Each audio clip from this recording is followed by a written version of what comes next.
If you take a look inside your own cells right now, you'd find your body already running a repair crew that most people never learn the name of, a process where old, damaged, and worn out cell parts get broken down, cleared away, and recycled into new material. It's not a supplement, it's not a fad, and it's not something a company invented to sell you something. It's a built-in biological process called autophagy, literally self-eating.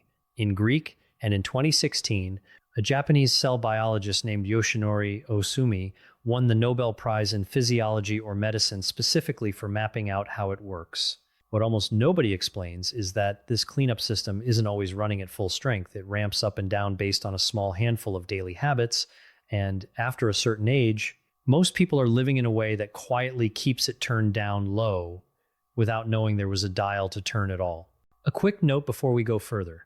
This channel is for general education, not medical advice, and we're not your doctor.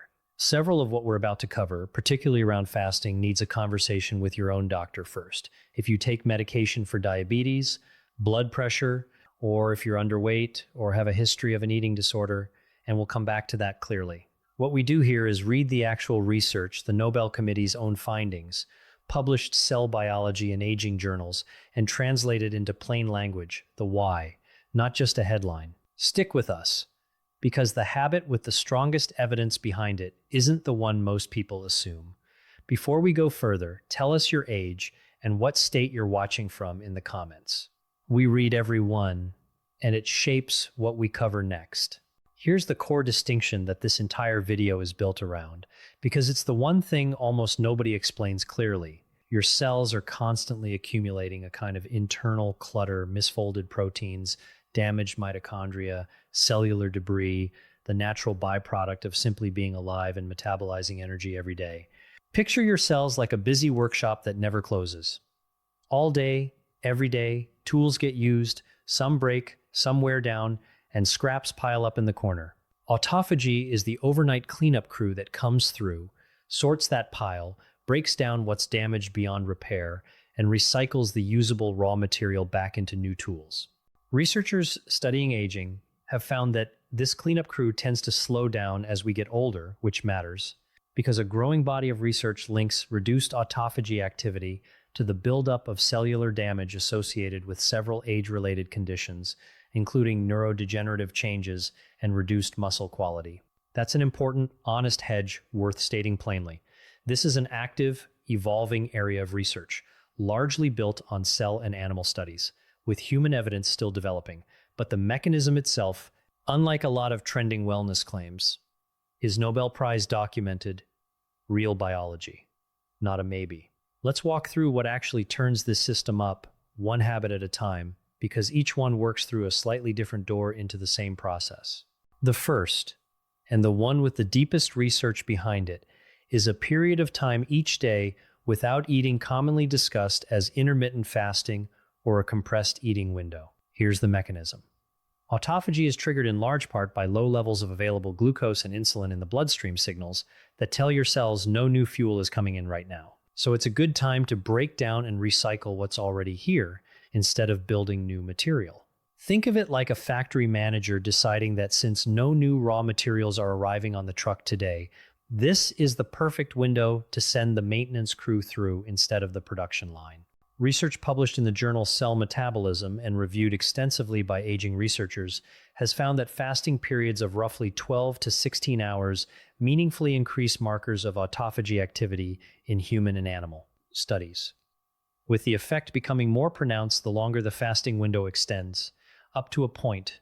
The practical version for most people is simply finishing dinner earlier and delaying breakfast, a 1-2 to 1-4 hour overnight gap between your last bite and your first bite the next day, which for a lot of seniors means nothing more dramatic than not snacking after 7 p.m. and having breakfast a little later than usual. Here's the safety line that matters most in this entire video. If you take insulin or a medication that lowers blood sugar, if you have a history of low blood sugar episodes, or if you're already underweight, fasting windows need to be discussed with your doctor first, because the same mechanism that triggers cellular cleanup can also interact with these medications in a way that needs to be managed, not guessed at. The second trigger is exercise, and specifically the kind that puts real, if brief, stress on the muscles. Brisk walking, light resistance work, anything that raises your heart rate and challenges your muscles a bit past their comfort zone. Here's the mechanism. Physical exertion depletes energy stores inside muscle cells and creates small amounts of cellular stress, and your body's response to that stress includes ramping up autophagy, specifically inside muscle tissue, clearing out damaged cell components so the muscle can rebuild stronger. Research published in cell biology journals studying exercise physiology has documented measurable increases in autophagy markers in muscle tissue following bouts of moderate exercise, in both animal models and limited human studies. You don't need marathon training for this 30 minutes of brisk walking most days, or a couple of sessions a week with light resistance bands or bodyweight movements appears to be enough to meaningfully engage this pathway, according to the available research.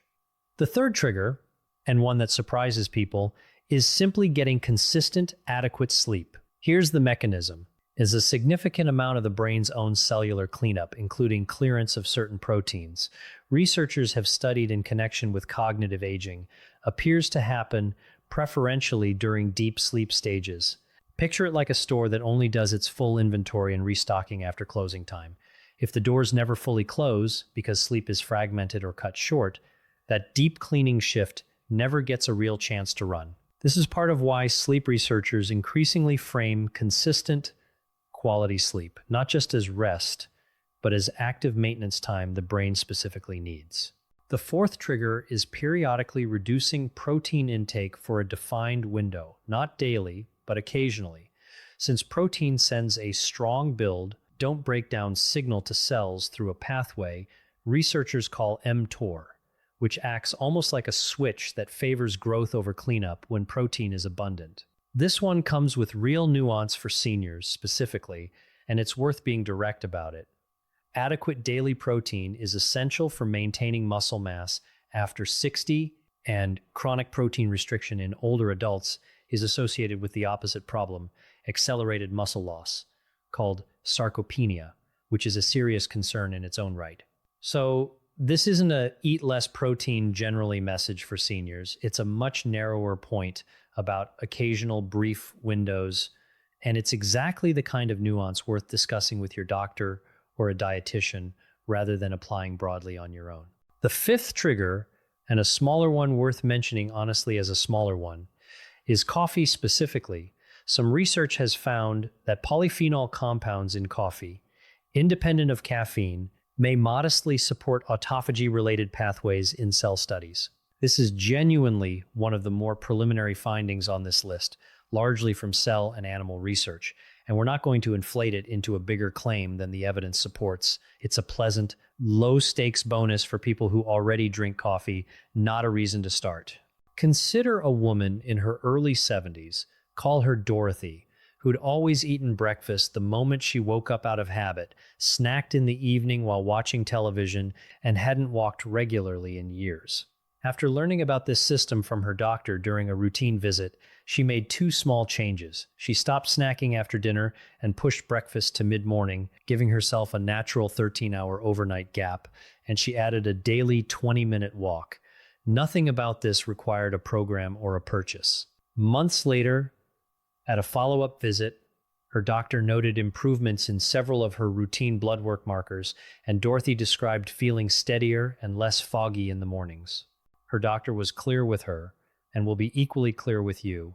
This isn't a guarantee, and Dorothy's markers improving doesn't prove the mechanism caused it directly, but it's a real example of how small, safely introduced changes in this direction can fit into an ordinary week without disruption. Here's the line between a small habit change and something that needs a real conversation with your doctor first. Stated plainly, an overnight 1, 2-to-1, 4-hour eating gap, and a daily walk are safe, reasonable starting points for most healthy older adults. Extended fasting beyond that, any fasting at all if you're on blood sugar lowering medication, and any deliberate reduction in daily protein intake are all specifically things to bring to your doctor before trying, not because they're inherently dangerous, but because your own medications and your own muscle mass starting point change the calculation in ways only your doctor can see. So here's why all 5 of these connect back to the same underlying doctrine. Your body already has a repair system built in, Nobel Prize documented and running in the background every day of your life. It's just that, modern habits. Constant snacking, sedentary days, and fragmented sleep tend to keep the dial turned down. None of these 5 habits require a program, a product, or a dramatic life overhaul. Tonight's plan. In one sentence, pick the overnight eating gap as your starting point. Stop eating after dinner and let your body go 12 to 14 hours before breakfast, and add a daily walk when you're ready for a second step. Before you go, which of these 5 did you not know about before today? Tell us below. It might be exactly what nudges someone else to start with the easiest one. And if this explains something worth knowing that nobody sits people down to walk through, send it to someone in your life who might benefit from understanding this. It costs nothing, and it might be the nudge they need. One more thing before we close, because it matters as much as anything else in this video. If you take medication for diabetes or blood pressure, or have a history of disordered eating or being underweight, please talk to your doctor before changing your eating window. This system is worth engaging with safely, not on your own guesswork. We've covered how to turn this system up, but there's a common daily habit that quietly shuts it down without most people realizing it, and that's exactly what we're covering next. Watch that one right after this.